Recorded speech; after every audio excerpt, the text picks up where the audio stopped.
యేసుక్రీస్తు నామంలో మీ అందరికీ శుభములు తెలియపరుస్తున్నాను. మీరందరూ క్షేమంగా ఉంటారని, దేవుని కృపయందు నానాటికి బలపడుతున్నారని నమ్ముచున్నాను.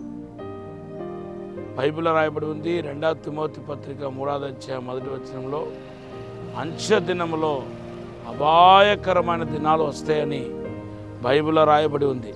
సో ఈ అపాయకరమైన దినాల్లో మీరు మీ ఆత్మను కాపాడుకుంటూ ఎటువంటి శోధనలో పాపంలో పడిపోకుండా మిమ్మల్ని మీరే భద్రపరుచుకొని ముందుకు వెళ్ళాల్సిన వారే ఉన్నారు. ఎందుకంటే ఈ అంత్య దినాల్లో ఏర్పరచబడిన వాళ్ళతో సైతం మోసగించబడతారని రాయబడి ఉంది. ప్రేమ చల్లారిపోయిన ఈ దినాల్లో ఏదైనా జరగవచ్చు. కాబట్టి ఎంతటికైనా మనుషులు తెగదంపులు చేసుకొని వారు శోధనలో పాపంలో పడిపోవటానికి అవకాశం ఉంది. కాబట్టి మీరు ప్రార్థనలో వాక్య ఆరాధనలో ముందుకు వెళ్ళాలని ప్రభు పేరిట మనవి చేస్తున్నాను. దేవుని బిడ్డలారా, ఈరోజు ఒక స్పెసిఫిక్ వర్డ్, ఒక స్పెసిఫిక్ ప్రవచన మాట దేవుడు మీకు ఇస్తున్నాడు. మీలో ఎవరైనా సరే దీర్ఘకాలంగా సమస్యలతో కానీ, శోధనలు కానీ, అనారోగ్యములు కానీ, లేకపోతే ఆర్థిక ఇబ్బందులు కానీ, లేకపోతే ఉద్యోగం లేక వివాహమైనప్పటికీ పిల్లలు పుట్టలేదని బాధతో ఎక్కువ కాలం మీరు సమస్యలతో సతమతమైపోతూ ఉంటే మీకు ఒక ప్రవచన వాక్ దేవుడు ఇస్తున్నాడు. త్వరలోనే మీకు అద్భుత కార్యం దేవుడు చేయబోతున్నాడు.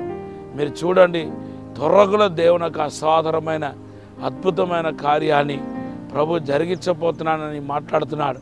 పరిశుద్ధ గ్రంథంలో 3 దేవుడు మరి దీర్ఘకాల రోగం నుండి బాగు చేసినట్టుగా మనకు పరిశుద్ధ గ్రంథంలో కనపడుతుంది. మార్కు సువార్త 5వ అధ్యాయం 24 నుండి మీరు చదివితే, 24 నుండి 32 వచనాలు చదివితే, 12 ఏళ్ళుగా రక్తస్రావంతో బాధపడిన స్త్రీని యేసు ప్రభువు వారు అద్భుతంగా స్వస్థపరిచినట్టుగా మనకు కనపడుతుంది. ఈ రక్తస్రావంతో బాధపడుతున్న స్త్రీ దేనికి సాదృశ్యంగా ఉందంటే పోగొట్టుకోవటానికి సాదృశ్యంగా ఉంది. ఎలాగైతే తన బ్లడ్ను 12 ఏళ్ళుగా పోగొట్టుకుందో, బలాన్ని పోగొట్టుకుందో, శక్తిని పోగొట్టుకుందో, దేవుని బిడ్డల ధనాన్ని పోగొట్టుకుందో, అలాగే ఈరోజు అనేక మంది దీర్ఘకాలంగా మరి బలాన్ని, శక్తిని, ధనాన్ని, సమాధానాన్ని, సంతోషాన్ని పోగొట్టుకుంటున్న వాళ్ళు చాలామంది మీలో కనపడుతున్నారు. ఈరోజు ప్రవచన వాక్ ఏంటంటే దేవుడు అద్భుతంగా మిమ్మల్ని స్వస్థపరిచి నష్టపోయినవన్నీ మీకు దేవుడు తిరిగి ఇవ్వబోతున్నాడు.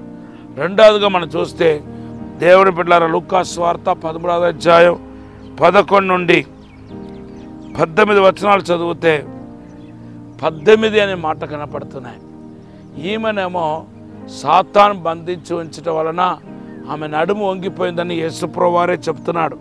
లూకా సువార్త 13వ అధ్యాయం 16వ వచనంలో ప్రభువారు ఈ మాట చెప్తున్నాడు. అంటే సాతాను వలన మీలో దీర్ఘకాలంగా బాధపడుతున్న వాళ్ళు చాలామంది ఉన్నారు. మంత్రప్రగాలంటూ, చేతబడి శక్తులంటూ, లేకపోతే సాతాను అనేక రకాలుగా ఇబ్బంది పెడుతూ 4 ఫాదర్స్ ద్వారా వారి జీవితంలో భయంకరమైన నొప్పి, బాధ, అనారోగ్యం, అస్వస్థత, కుటుంబంలో నెమ్మది లేకపోవటం, ఇలాగ చాలామంది బాధపడుతున్నారు.